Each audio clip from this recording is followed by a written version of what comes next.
Thank you, everyone, for coming. Great to have you all here. Welcome to the Auckland AI Meetup Chat GPT expert panel. What an awesome venue this is and what great catering that was. So thank you so much to Victor. Let's give them a round of applause.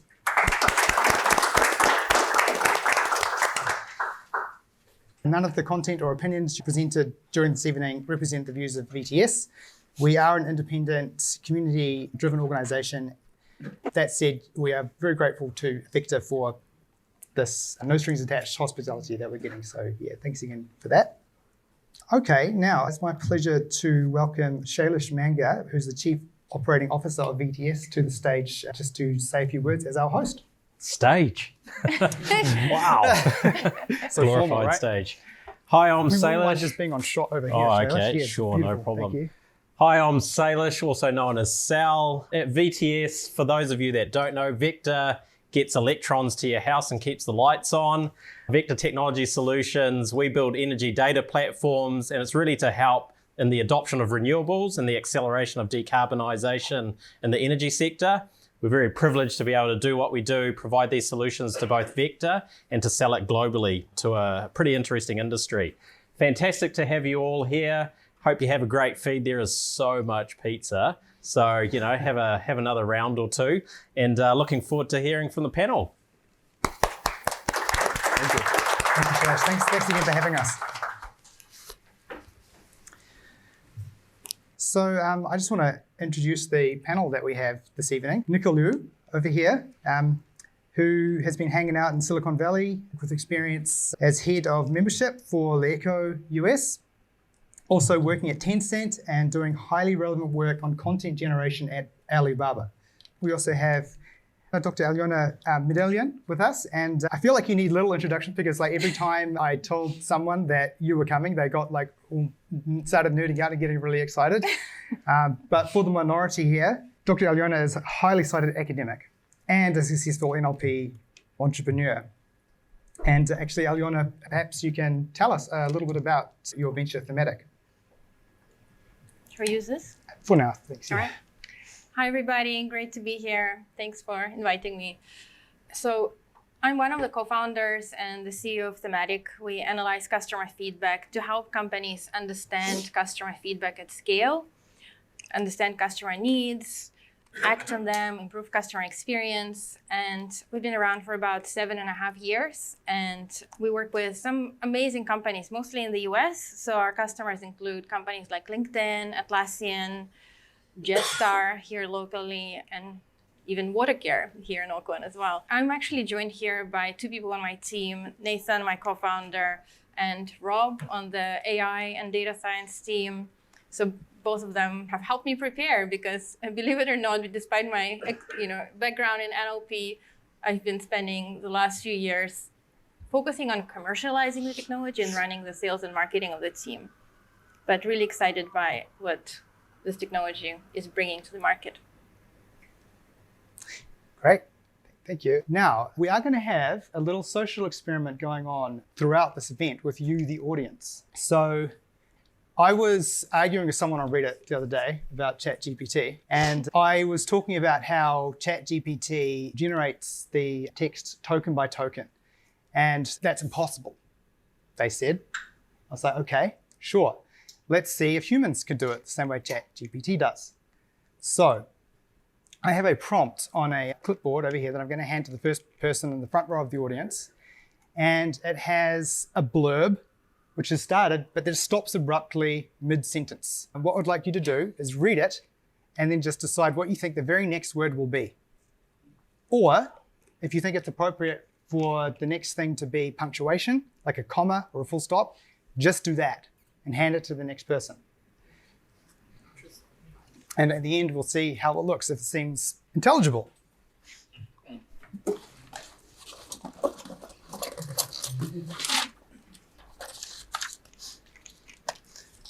Here you go. Hey Jordan, you are making humans machine, right? Analog. That's right. Analog. You're all nodes in the Yeah. machine, yeah. So how deep and wide is this neural network that we've got going? I talk about how many million parameters, Nicole, for the... It's 175 billion. 175 That's billion. Chat GPT 3. I think Uh-huh. probably more with GPT 4. Right. Yeah. And those parameters, as they call them, that's Yeah, like the yeah. number, not actually the number of nodes, right? That's the number of connections between the nodes. Yeah. I got that? Yeah. Yeah. The weights. What about 100 nodes, yeah? This is a fully connected network, so. Yeah. So with that kicked off, I'd love to start diving into our questions proper. Nicole, what is Chat GPT, or so-called LLM? Okay. So LLM, it is large-scale language model with Chat GPT. Actually, before Chat GPT, there are other language models. Once you have 100 billion or even more, you can say it's pretty large. But with Chat GPT, this one is based on transformer. This technology actually invented by Google, but OpenAI fortunately got it to this stage. It's kind of like an AI iPhone moment. Yeah, I think you can think it as a large, very deep neural network, and that's about it. We can talk about why it works so well later. But there's another definition, that's my definition. I think it's quite interesting. You can imagine ChatGPT is a living life being trained with a lot of power, a lot of energy, but he living in a world with just text. And his goal is just to predict the next word. And that's the single goal for him. And that take him so far. This is amazing. Right. Yeah. Is there anything you'd like to add to that answer, Aliona? So my background is in linguistics, and I really like the idea of using examples, for example, to explain the whole idea of what a language model is. And they have been around for many years. Yeah. And word embeddings is an example of a language model. And what it does, it basically looks at context in which words and phrases are used. And for example, king and tsar, it would know that they're similar, but one is more likely to appear in a certain context. But queen and king, while they're also similar, they're also perpendicular to each other on a certain dimension. So a kind of vector space model, how it encodes the meaning of words and languages.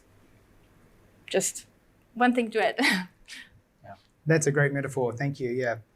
And I think it's grounding to think about the fact that with all this media hype about it's totally sentient and like it has emotions and it feels trapped and all these things or whatever, it doesn't actually ever think about anything except what is the next word, right? Or punctuation. In fact, from its perspective, what is the next vector?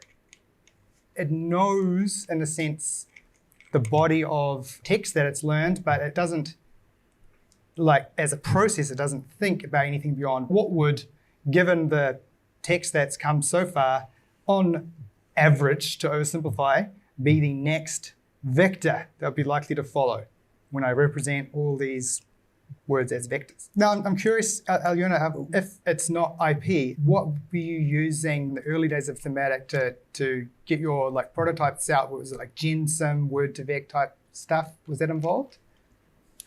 Yes, definitely. And I think it's what really enabled Thematic to create technology to solve the problem. Basically, what we do is a company receives, let's say, thousands of pieces of customer feedback, and it's up to the AI to figure out when are people talking about the same thing. And without word embeddings, it would be very difficult to figure this out. You'd need to teach it which words mean the same thing, and it's kind of foundational. And one example I used just now and by the way, and word embeddings struggle when the synonyms are named entities or multi-word entities. And just the other day, I put two examples into GPT-4. One example was, I watched GOT on TV. And another example was, I got to watch TV.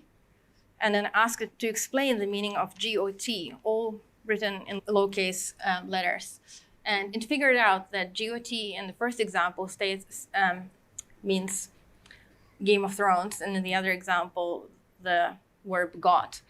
And Impressive. It's just amazing, like the power of this technology and what it can do.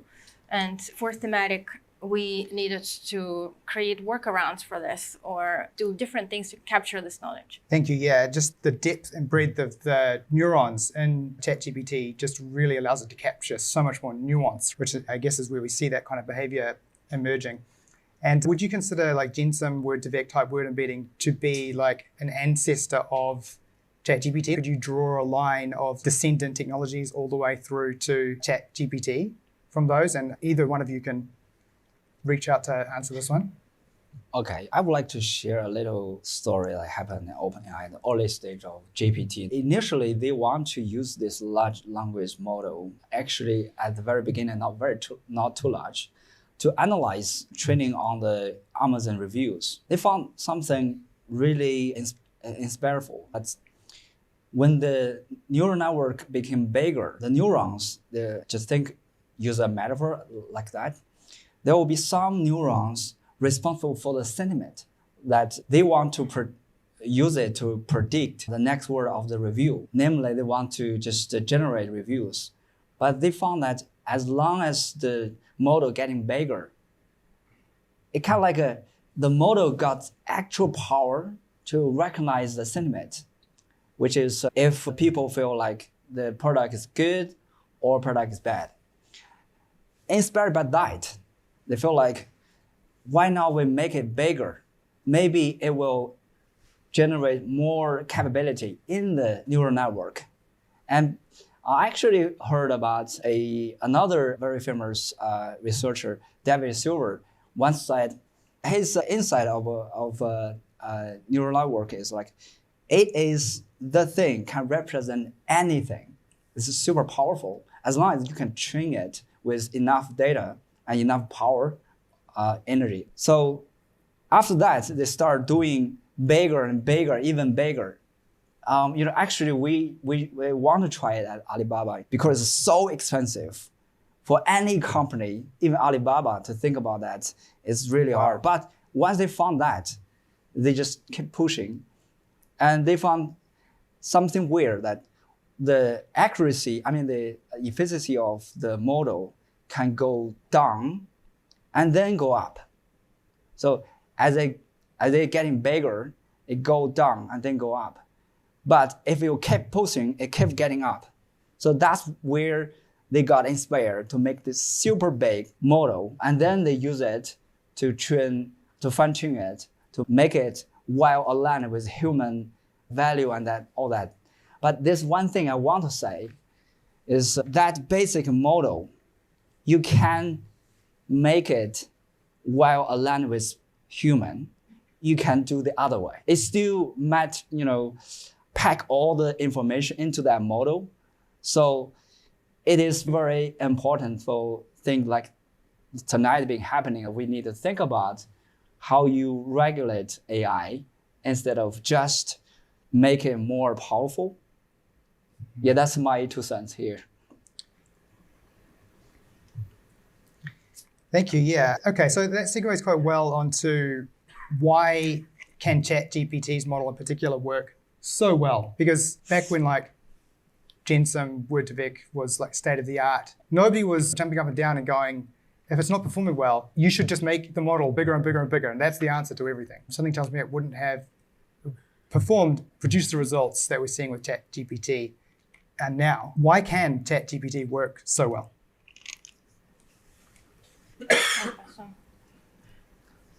You wanted to answer. Yeah, I think I want, because I'm very interested in this thing as well. It comes back to a very important question. Actually, it's the same of the whole artificial intelligence field. Nobody can actually give a definition of intelligence itself, right? But in the other field, information theory, Claude Shannon gave a very good definition of what is information. It is the reduce of the entropy, means reduce the uncertainty, right? But with artificial intelligence, nobody can give, you can ask 100 researcher, you probably get 150 definitions of that. But this is something we have to understand. Then we need this to understand why it works so well.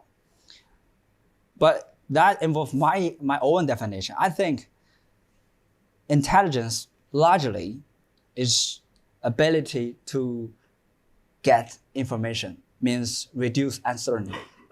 If you say it the other ways, it is the ability to predict with limited information, to predict what will happen next. And as I just mentioned, when people are training those models, what they are doing, they reward every time you get it right, predicting the next words or next token or next pixel. It works really well with text. It also works really well with images as well. You just need to train a model to predict next pixel. Then you will get DALL-E or even better. So this comes down to the understanding of intelligence itself. I think this is why it can work so well, because it is purely generate a compute intelligence by digest huge amount of information and then represent in a way in the deep neural network, the super big and super deep. So that's why people ask us, say, does it has the ability to understand something like human? I would say yes, but not the same way. It definitely understands the words. As I mentioned, it is a living thing in their text words, but its goal is just to predict the next words. By achieving this goal, it has to understand every single word and its relationship and every sentence. So that's why Transformer can work really well for it. I didn't do it. Okay. You just gave us a hot take there. You're saying it does understand things the way humans do. Can I get another take on that? Or maybe Ariana, if I was to throw that question at you, does Chat GPT really understand things as we humans do? And you know what people are thinking there, right? They're thinking like, oh, bring in the ethicists and, give it robot rights, so. Okay. Wow. Well, I think we don't know how humans understand language, how our understanding works. It's fair point. And the way I think about it, it actually helps us understand it. The fact that AI can simulate a conversation with a person in such a convincing way, it actually tells us something about how our brain works and how it represents languages. And if there's any parents here, and you might have seen how kids learn language, and sometimes a toddler that only just started to understand the word daddy suddenly would point at every male and say, daddy, daddy, daddy, because it hasn't gathered enough context to understand what it actually means. And very similarly, AI, it learns and gradually understands the nuance of word meaning. And I can see this happening in real time with my kids. They look like they're being naughty when they push a boundary. And then they push it 3 times, they push it 4 times, push it half a time, and then they don't push it anymore because what they've done is just done pattern recognition. They didn't actually know that there was a boundary until they verify, and then they've got the weights, tuned, and they know not to do that. Yeah. True. The other thing is when we build our understanding, there's so many other inputs that we have. It's not just voice and text. We're seeing things, we're smelling. And up until recently, Chat GPT couldn't see really, it kept separate with GPT-4. Now it's multimodal. It can't smell yet, but it probably will. Could be useful in your new It's definitely olfactory sensors starting to be hooked up to NNs. Yeah. So I think it will get closer and closer. Thank you. Yeah. An experience dabbling in symbolic programming, which I felt like gives me a little bit of insight to how things are coming together with Chat GPT, in that you could code and things like images, animations, objects, strings were all just symbols, and you could do any operations between any kinds of symbols. And so I was just writing some code that in pseudocode would look something like, take this JPEG of a world and put a word earth in the middle and make it spin or something. And those operations like spin, mid, center, all those things could be kind of just done on anything. And it was this symbolic way of representing the world, which I think is really key to understanding what is the truly amazing thing happening in Chat GPT behind the scenes. Because I say all the things about is what's the next vector. But at the same time, in terms of its actual understanding of the text, I think it's able to do an incredible level of abstraction of the concepts represented by not just the words, but the combinations of words and the combinations of words across multiple passages of text and how they interconnect.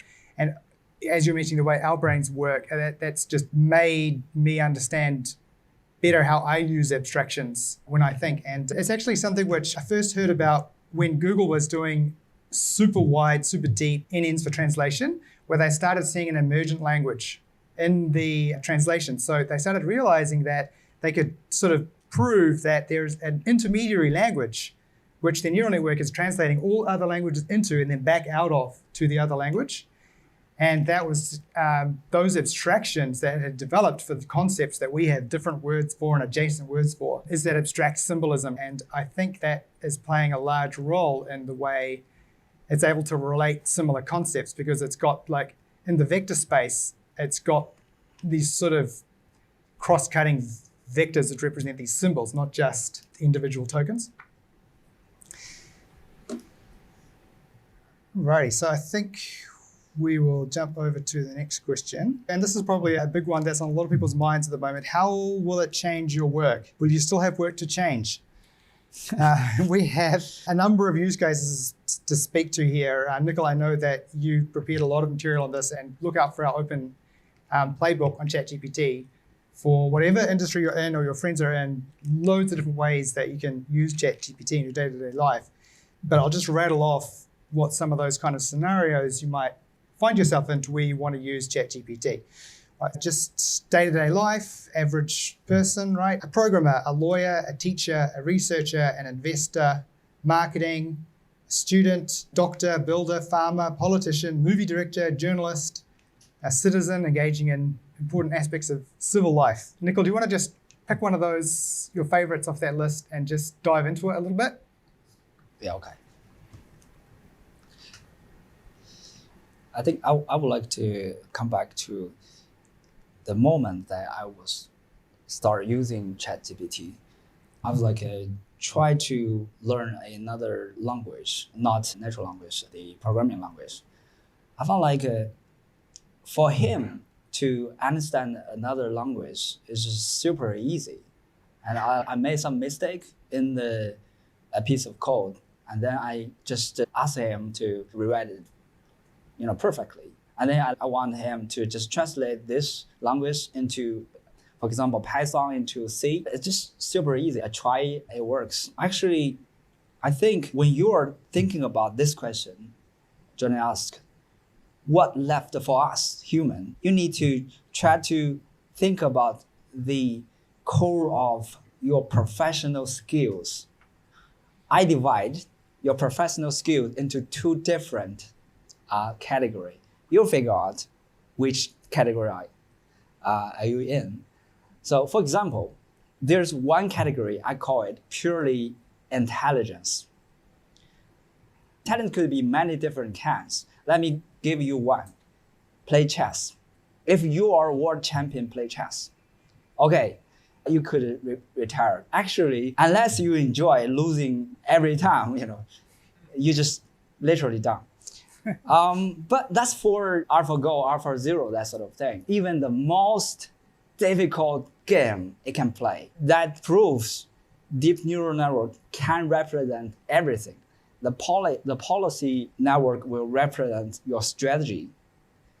The value network gonna represent your reward. Means you do this and that, how much reward you could get. And the model gonna represent the whole world for you. So for the computer, they can just play the whole thing in their mind. And then that's standardized profession.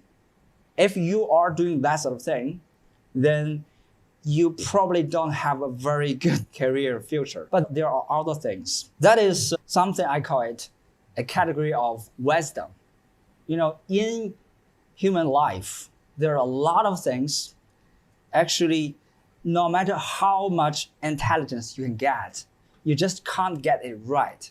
For example, you flip a coin, let the most intelligent machine to guess what would happen next. It can't do that. And this is very, very hard. And the other thing in the wisdom category is that you pick your goal. You do you. You are yourself. You set your own goal. You take the goal. You pick the pedal. Those things, it's not intelligence. It's wisdom. I call it wisdom. If in your career or your work or in your personal life, there are many of those kind of things, you are very good at those, then you don't need to worry about anything about this kind of intelligence. But if your work is something like, I'm gonna write a tagline for someone, I'm gonna generate write a piece of news, or I'm gonna play chess, all those things can be well defined, then you're in a danger wrong, in my opinion. I'm sure that you've been paying attention to Chat GPT and using it, and maybe you can give us, as a business leader, your perspective on what it can do for a business leader day to day. Well, many people don't know this, but I cut hair as my side hobby, and I figure I'm safe. I'll be able to earn some money on the side. But I think people's job will be replaced by people who use this technology in their job. So I'm writing this article right now about insights analysts, and this is all they do is analyze data and then communicate it to stakeholders. A lot of what they do will be automated. Maybe even a tool like Thematic won't even be required anymore if there is a solution that you can just check your data in and answer lots of questions about it. But you can actually go and ask GPT-4 or Chat GPT and have a conversation about it and ask it, how will my profession be affected by this technology and how should I prepare? And I think everybody needs to have that conversation with the AI so that you're prepared. I haven't done it for my job yet, but I will. Yeah, I have, certainly. But let me give you another take on that, right? What if you use it really, really well for your job? What if it makes you an order of magnitude more productive and your colleague didn't bother? Where are you going to be then? People are going to need less staff, maybe. So will you be one of those staff they need still? My suggestion would be make yourself as redundant as you can in your role by using ChatGPT every way that you can, but in doing so, multiply your output.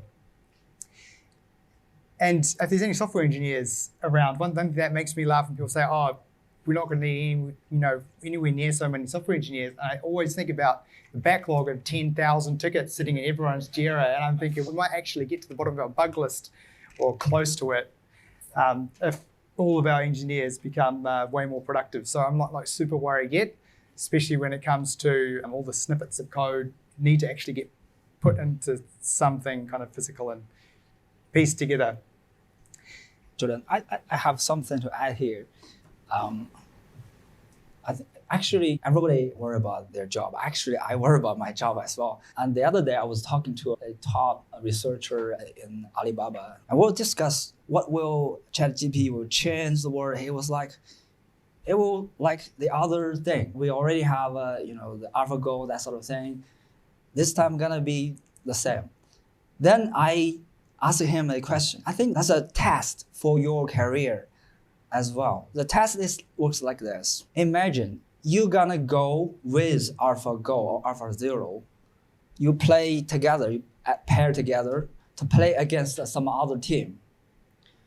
The test is, if with you, your team gonna win more. If the answer is no, then the chance, the opportunity to work with the AI is disappearing as well. For example, if I, against the game, Lethal Doll together with AlphaZero, if our chance to win is the same, then we are useless. This is the test. So just think about that. There are a lot of things in your life, in your work, are unlimited complex. So it still needs wisdom. But there are something well-defined.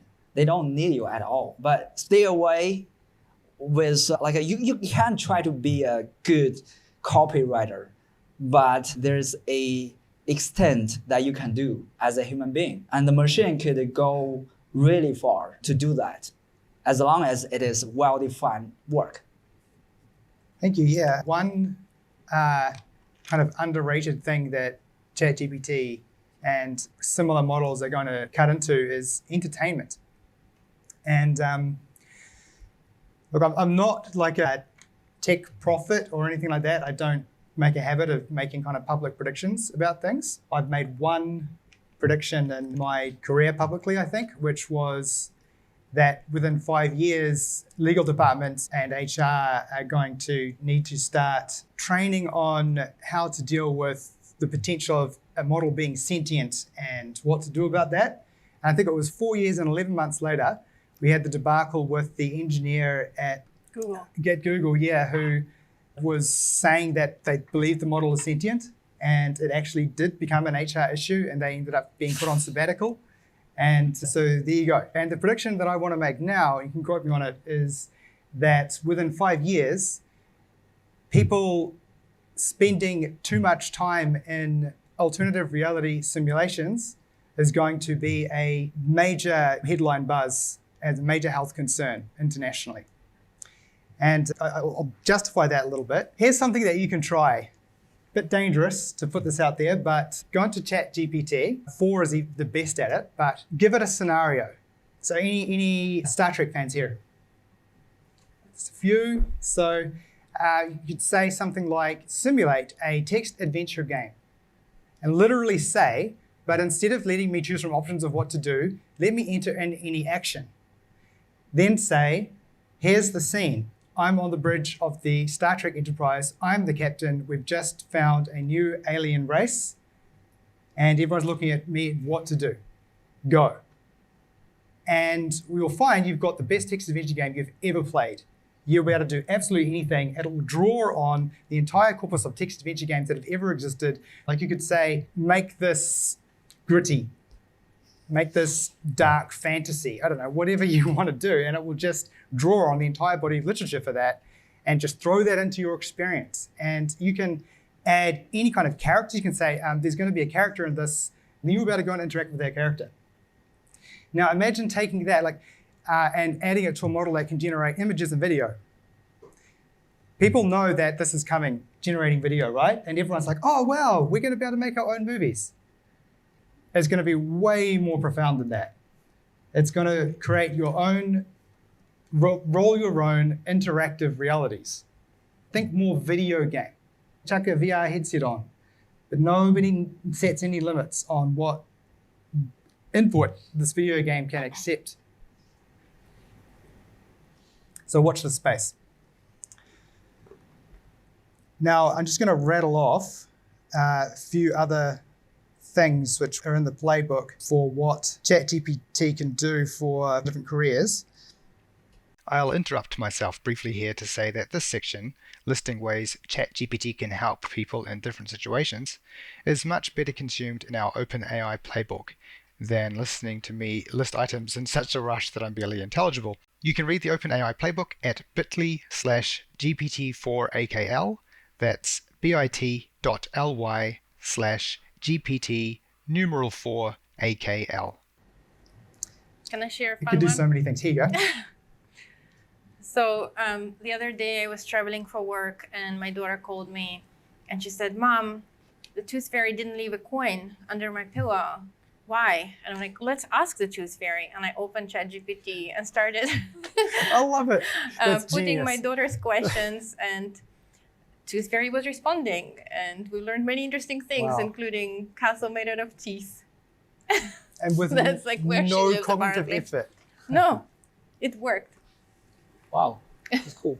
It's amazing. Yeah. Well Anything you played. wanna add, Yeah. or- When I was young, I always complain about the government. They do this and that. Every of you probably heard about like this the transport code or some law or some bill, just 3,000 page long or 10,000 page long, right? I think with ChatGPT, we as citizens, it will be quite easy for us to just ask ChatGPT, give it a go, find all the catches in those documents. I think that will make the whole society works way better than before. And yesterday I was complaining about why the government built a round bound around the area that looks like doesn't need one. But how can you argue that? You don't have time, you don't have even the budget to do that. But with this kind of technology, you can argue for free. And you can make the whole government work way more efficient. They can't just say, oh, this and that, you don't know. I know it from every word. So I think that's something will be very smart for everyone to start thinking about. You have someone who can argue for you with very scientific and efficient way. That's something will happen, and I welcome that come sooner, you know. Do you either of you have any other just general tips for ways you can use ChatGPT in your day-to-day life? I love the Tooth Fairy one. So I write, and what I found is that it's amazing at generating subheaders, titles, but sometimes it writes better, kind of simplifies and proofreads, but it often misses the nuance as well of what I'm trying to say. So a lot of the times it's actually faster for me to write it rather than make it right. But in general, just keeping it open in your tab, and whenever you would have a question or whenever you are actually not sure what to look for in Google or in a different search engine, you can have a conversation with AI to help you narrow down the problem set. Yeah, I have a couple because I got very heavy user of ChatGPT. Let me share a couple of them. So just if you would like to find some advice for your personal life, I suggest you don't go there, because it's easier, to make a formal marketing stuff for your boss or for your customer. But never do that to your wife. This is not the right way to go. But for your career, for your business, I think I do have some tips. So firstly, for example, if you are a lawyer, ask ChatGPT or such kind of bots saying, I am a lawyer. What can you help me? He probably lists 10 things. And you can ask him saying, can you give me an example for each of them? And then you know how he can help you. This is one thing. And then you really ask some question. He will give you a very good, at least looks good answer. And then you always put that magic word. Really? This magic word is very, very important. Why? Because, the model, you need to know how it works. He is trying to fake a thing. He tries to guess the highly likely the answer is. He's not sure, even though he looks like he's very sure. And in fact, it's trying to think what would almost most commonly be answered to this question. And then when you say that word, really, he get that information and all of a sudden doubt himself and then check everything if there's anything wrong. And often there is something wrong there.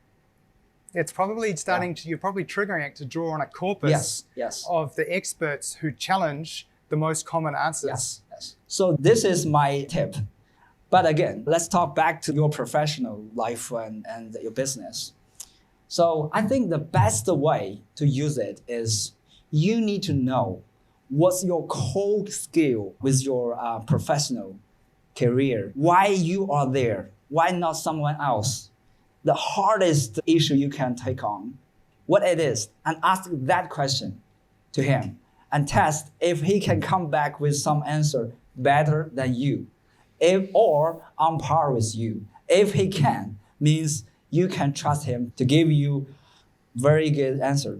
If he can give you a much better answer than yourself, you probably want to change your career. That's for your professional life. And for your business, I used to start running my business. There's only one thing for a business to do, is deliver value to your customer at a lower and lower cost. So you want to ask him, how can he help you to lower the cost? And the other part, I don't think he can help you too much. That's the area of wisdom. You position your business into your advantage. That's my answer to like how you're gonna use it. It is just a tool, and you want to use it as if it is just a knife, a gun, or you don't often use gun. But anyway, yeah. One question for you. Really? No, it's a good one. I remember. Yeah. Thank you. Yeah. And I think some of the most profound industrial changes we're going to see out of Chat GPT is the language models integrated with other things, right, like visual models, and essentially anything which can take real life or context and transcribe it. So if you can take an image and transcribe it, which is obviously a common AI task these days, then you can harness the power of Chat GPT to analyze that image. If you can get a system to transcribe the activity in your factory line, then you can ask ChatGPT questions about your factory line, including which dials and knobs should be adjusted. If you then parse its recommendations out into an API or something which can actually action those with your machinery, then now you've got like an end-to-end ChatGPT is controlling stuff, right? If you've got limitations around how much text memory ChatGPT has in a single session right now, it's growing, but the API is getting better. There's proper commercial like API plans with SLAs and stuff now with ChatGPT. But the possibilities right now, it really is the iPhone moment that Nicole was talking about, where we've got this new thing called an app, bunch of sensors. What can we do with that? And the applications were where there was the explosive impact. And it'll be the same thing with ChatGPT. The more ways that we find to connect language model to inputs and outputs, the more it'll transform all industries, which it absolutely will. One kind of cool trick I learned recently for integrations was that if you give ChatGPT the schema of a database table, it's then able to give you sensible queries for querying that database table. So if you give it the right level of access you want it to have, you can say, what query would I need to run to answer this question? And it can give you them. So if you can extract those and run them and then like feed it back the results of those queries, then you can continue your analysis, right? So you've got interaction via data sources like that. So the sky is really the limit on what tricks you use to do this. We've just got one last question on our main questions before we dive into a few questions from our members, which are pre-curated, by the way. Thanks to everyone who submitted questions. We did read them all, and just given the time that we have in the evening, we've had to curate to our top few favorites. So apologies if we missed yours. But our last question here is, from an investment perspective, how can we ride the wave of this new iPhone moment? So, disclaimer, I'm not going to offer the investment recommendations, but I think I have three things I want to share with you guys. One is, if you reflect your whole life, you will find that invest into yourself gonna be always the most profitable investment. At this moment, it's the same thing. You want to play with it, learn to use it, and get deep into it, figure out the tips that nobody knows, and that sort of learning gonna give you most of it. I think, previously, probably for a programmer, you have to learn 5 years to be that good. But maybe just for now, you just need to be 5 weeks. And you want to invest that 5 weeks to be a programmer if you need to do that. And that's one thing. And the other things I really want to share with you guys is you want to avoid a lot of things. Actually, when you talk about investment, especially like iPhone moment or internet moment or car moment, it was often not the right moment to jump into this. Like 100 years ago, there are 5,000 car companies in US. And how many do we have right now? Think about your investment. And there are like 1,000 and 1,000 internet companies as well at the very beginning. People think, internet gonna be the thing. It is the thing. It will revolutionize the whole society. But your investment into some startup might not be survive in the whole thing because it's 1 in 5,000 or 1 in 1 million. You know, that's that sort of chance. So in the investment community, we have a saying: you want to count the moon. You don't want to count the stars, because it's just too much, right? So I noticed that there are a lot of company, their stock just tripled because they have AI in their name. That's what's happening, right? So you want to avoid that. That's the second thing. And the third thing, that is with the knowledge of something not going to work, and you really want to think far away, like 10 years later, what's gonna happen? I don't want to make predictions because it's probably the best way to embarrassing yourself. But anyway, I think you want to think about that. What will happen is that, because at I think 2017, when we have the first Auckland AI Meetup, I was talking about, on the stage, I was talking about it's coming that we are going to selling intelligence, not software, not service. And we are doing a little bit with Google or that sort of thing. But right now, I think Google is like intelligence, but it's a wholesale. But right now it's a retail. So you can have your own intelligence, your own style. And this is very important. At the very beginning, I think it will be intelligence being selling. And later, it will be part of wisdom. Wisdom always go with your goal. For example, Google Map can do a very good job taking you from A to B. But if you travel in Auckland, you don't want to go from A to B too fast, right? So a lot of time, efficient is good, but sometimes efficient is not good. And people will be scared even more when the intelligence looks like and feels like silly, but actually very intelligent. You know what? And make the mistake. For example, if you got kids, you want to teach him chess, for example. You don't want to win all the game, right? No. But how many you gonna lose, right? So this is a wisdom and intelligence to everyone. So I think back to investment, I think there are lots of opportunity, but you have to think, you have to invest in yourself, avoid the basic mistake, and to survive, always think about risk instead of Warren Buffett once famously said that the most important thing in investment is to keep your money. And the second thing is think about the first thing, right? So I think it is a big opportunity out there, but think it long-termly. When everybody got those things, what they will do with that? A lot of time, the channel, not the source, gonna win the game.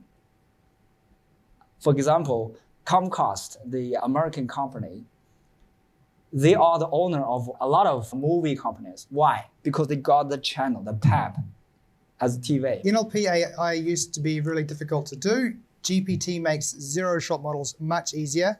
Should we throw out all our old models and go fully on board with GPT, or does traditional NLP still have uses and benefits? I would say throw them all away. Wow. To be honest, if somebody told me that AI will be able to do what it can in my lifetime, I would have said, there's no way. So I'm blown away every day by what it can do and what it knows and the suggestions it gives. And I think the best thing we can do is like, how can we leverage it? How can we write those prompts to make it do what we want it to do and learn as much as we can about this technology? Right. Wow. That's kind of a scary statement, but it's hard to disagree with. I just want to pause for a quick moment here to give due respect to our colleagues who are hard at work advancing the field of NLP with their research. Because while ChatGPT is scarily powerful, these comments are partly tongue-in-cheek. For one thing, any model being worked on now could be the next breakthrough like ChatGPT, especially as more research starts being scaled up, like ChatGPT has already had the benefit of doing, and new models could even outperform ChatGPT, especially in specialized areas. ChatGPT has significant limitations and unpredictability, which prohibit it from being useful in certain fields, and in these fields, work being done by other researchers will pick up the slack and even integrate with ChatGPT in synergistic ways. So, with full respect to our colleagues in the field of NLP, who stand side by side, of course, with those responsible for the breakthroughs in ChatGPT, let's continue. All right, and feel free to hold on to the mic there. The pace of AI innovation seems to have increased so much with GPT-3 and 4. How do you keep up with it all and stay sane? There's only this much you can do. Something we do at Thematic is we have a tech reading channel, and whoever finds something interesting, they share that piece of news on it. And in order to keep pace, I would say trying it out is the number one thing, because we learn by experimenting with things, and way more than by reading a news article. And so that's my advice. For engineers always learning new frameworks and things, it is not really a new problem. Exactly. It's every day there's like a new front-end framework. And it's just really a matter of keep mucking in. Like I'm using ChatGPT for about half the things I used to Google now. I've got both tabs, and I think that'll only grow. I think if anything, developers are better prepared for this, because everybody else now will have to have so many new ways of doing their job. They'll have to keep up with how things are changing. I think maybe you can outsource to him. I mean, the AI, right? Because I don't make too many predictions, but I think right now you don't have to make predictions. It is already reality. You can write a bot, let him aggregate news that you care about. You just need to set the goal, what you want to know about. It could be any field, it could be any news. And right now, it's the best timing to do it, because the news right now is not like 30 years or 20 years before. There's a lot of fake news. There's a lot of news that you don't want that come to you. You want to take advantage of AI, to let him make something for you, not some creepy recommendation engine from Facebook or whatever platform want you to just stay with them, right? You want to make something that just work for you. And it's pretty easy. It's just ask. I want to keep up with something, bring some news to me every day. That's just very simple. Now that we're at the end of the show, I'll introduce myself. I kind of forgot that part. I'm known in this community as AI Joe, and I work for Way Beyond. As you can see, we're a data-driven and AI-driven company in agricultural technology. And part of my job is evaluating technologies like ChatGPT for how they can play into this area. And there's lots of great opportunities. There's a lot of fake news in ChatGPT. We could just make a chatbot and just get everyone to ask their questions about their smart greenhouses of ChatGPT, but it's going to just make stuff up half the time. I asked it to write me a script to do something that a framework can't do, but it just made up something that the framework might have and just say, here, use this. So you do need to check it. And I've been exploring integration options and so on to tune it to tell the truth about what's important for you and the ground truth. You've got to bear in mind that ChatGPT is trained on 2-year-old data as well. You can't just ask it things about the reality in the moment without providing that to it either. There's one last question here, which I think I'll wrap up with, which is what are some good resources to stay ahead of the curve of new consumer-ready AI applications? Twitter. Twitter. I think Elon Musk is angry at it. And I'll just plug TLDR AI. They have great, just like bite-sized pieces of updates. They help you keep across things. And with that, I just want to thank VTS for having us once again, and thank you all for being here. And I hope you all learned something and enjoyed it as much as we did on the panel. And let's give our panelists a round of applause.